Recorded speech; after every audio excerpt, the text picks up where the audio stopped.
If I woke up tomorrow looking like my high school self, skinny, soft and desperate to put on muscle, I'd know exactly what I need to do. And I'm about to share with you the step-by-step process and plan I'd use to gain muscle as fast as humanly possible without the use of steroids. For context, I'm almost 33 years old, and since the age of 17, my goal was always to become a professional natural bodybuilder. Since then, I've gone on to compete in many natural bodybuilding shows, winning multiple times, and I've gone on to do a master's in nutrition and now a doctorate. I've also coached hundreds of men to build muscle, including Gymshark athletes and world champions. If you want my help and want to work one-to-one together, then click the apply link below this video. So the very first thing I would do is set out some realistic timeframes and goals. Now, of course, everyone wants to build muscle and lose fat at the same time, but the reality is, unless you're a brand new beginner and you have lots of body fat to lose, or you are doing your very first cycle of steroids, you're just going to spin your wheels and make no progress. So if you want to gain muscle naturally, that means without the use of PEDs, then you're going to have to gain some body weight.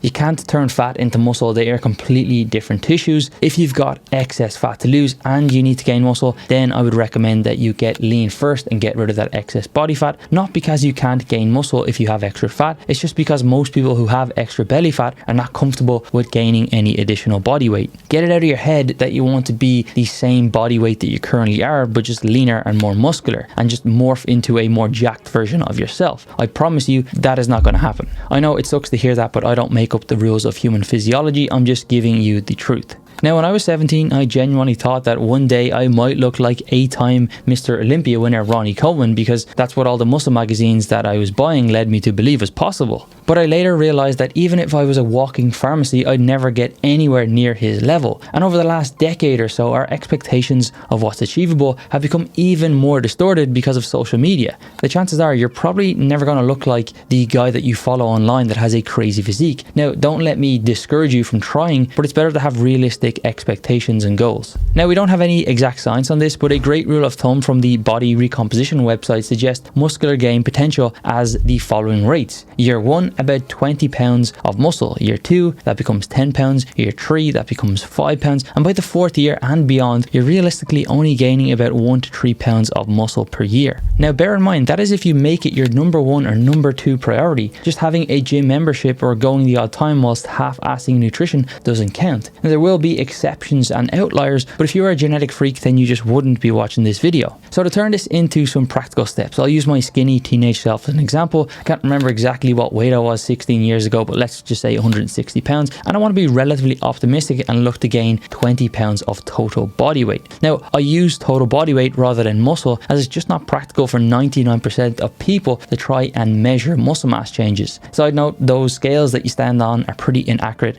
and I do have one of those Fitbit scales myself.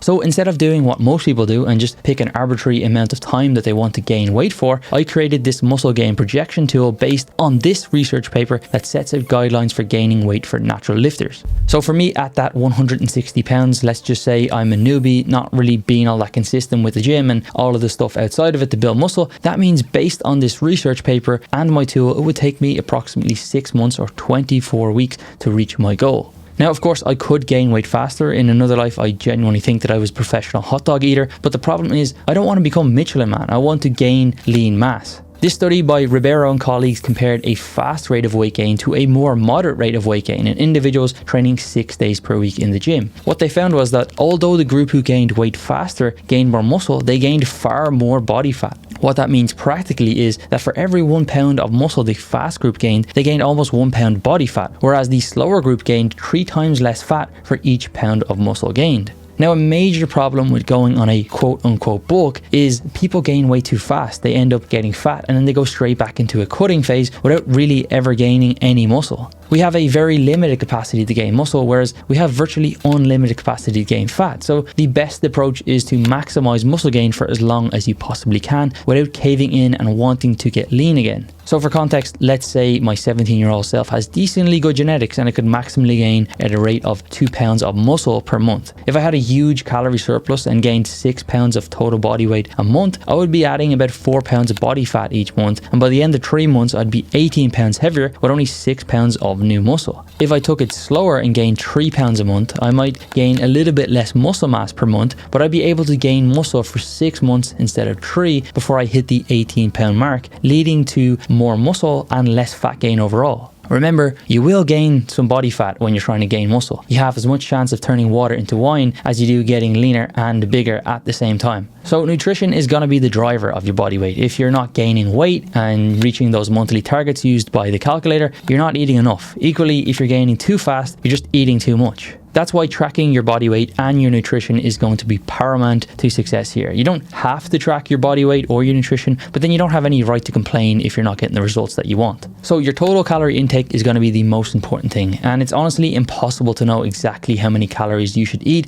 since everyone's metabolism and activity levels are just different. But a good starting point to put most people in a moderate calorie surplus is to multiply your body weight by 16 or 17, and that will give you your total calories. After a week or so of tracking both food and body weight, you can make some adjustments where necessary to stay within that range of weight gain. So for my 160 pound example, who wants to gain at a rate of 2% of my total body weight per month, that equals 0.5% or 0.8 pounds per week using the changes in the weekly average. Now, this is all just really basic maths, but if it is too confusing for you, you can use MacroFactor. They have a built-in AI tool that looks exactly at your changes in body weight and adjusts your calories for you on a weekly basis. I use MacroFactor myself to track nutrition. I have the AI assist turned off as I don't want it to step in for me, but it's a great option for those who need to be told what to do. Use the code ADAM14 for a free 2-week trial, and if you don't like it, you can just cancel it within that period. So now that I have my calorie goal of 2,560, which is just my body weight multiplied by 16 or 17, I'd give myself 1 gram of protein per pound of body weight. Probably slightly more than I need based on the most up-to-date research, but my almost 2 decades of being a bodybuilder and reading Flex magazine have long-lasting effects on my brain that I just can't shake off. Outside of that 160 grams of protein, it wouldn't really matter too much how I split up my calories between fats and carbohydrates, as long as I didn't go extremely low in carbs or extremely low in fat. Both of those seem to be detrimental for overall testosterone levels. One important thing to remember here is that even though you're in a slight surplus, it's not a license to go eat junk all day or to have pig out days. That's a one-way ticket to become a walking blimp. I have first-hand experience here. So I keep my fat loss and muscle building diet very, very similar. I just add more food to the meals. So that means oats, fruit and protein powder, and maybe some nut butter for breakfast, some sort of lean meat carb source such as rice, potatoes and vegetables for lunch, something again similar for dinner, and a slower digesting protein like Greek yogurt with some high fiber cereal before bed. This is almost identical to my diet if you watch the video on fat loss. It's just more food. The only major difference I would make is I just eat more calories. There are no foods like red meat, eggs or whatever else that are going to have any meaningful impact on muscle building or hormones like some people like to tell you. Adopting a balanced diet is the approach I would take and is the most evidence-based. Now, as a performance nutritionist, this might sound counterintuitive, but training, in my opinion, is far more important when it comes to building muscle than nutrition. You'll build a lot more muscle with an average diet with enough protein and a great training plan than you will with a great diet and an average training plan. You can't just eat your way to the Mr. Olympia stage. You need to create the demand for the body to build new muscle, a process called muscle protein synthesis. And while eating protein does increase muscle mass and protein synthesis, training has a much greater effect. But of course, it doesn't have to be one or the other, nor should it be. So with all the years of natural bodybuilding experience, what would I advise myself to do when it comes to training? Well, first, it would really depend on what I was already doing. Assuming I hadn't been consistent with the gym or training, I would always start out on the lower end of training volume. One, because I don't want to get injured, and number two, doing more doesn't necessarily mean better results, it just means more recovery. If I had $1 for every time that I try to switch out my workout to try find a better one, I'd have a lot of dollars, but the reality is it's the applied principles that count, not the workout structure itself. Now, I'd either go with 3 or 4 days per week and would do one of the following: push, pull legs, upper, lower, full body, or if it was 4 days, upper, lower, upper, lower. And once you have the program in place, it's so important to stick to it, especially if you're adding weight to the bar or reps to your exercises on a weekly or bi-weekly basis. People often don't realize that lifting weights is a skill and it takes time to learn the motor patterns. If you're always changing things up, you'll always be in that learning phase and never really challenge the muscles as effectively as you could. Now, there are 3 variables we want to think about with weight training. Number 1, volume, which is best measured by the number of sets you do per muscle group per week. Intensity, which is how close you train to muscular failure. And frequency, basically meaning how often you train a muscle group. To keep it really simple and to boil down years of head scratching and research on my part, as long as you're hitting a muscle group once per week and training within 2 to 3 reps of failure, then you never really need to worry about them ever again. The main variable that will change is the number of sets you do. And the recommendations from this meta-analysis that have been widely accepted as good guidelines suggest that anywhere between 10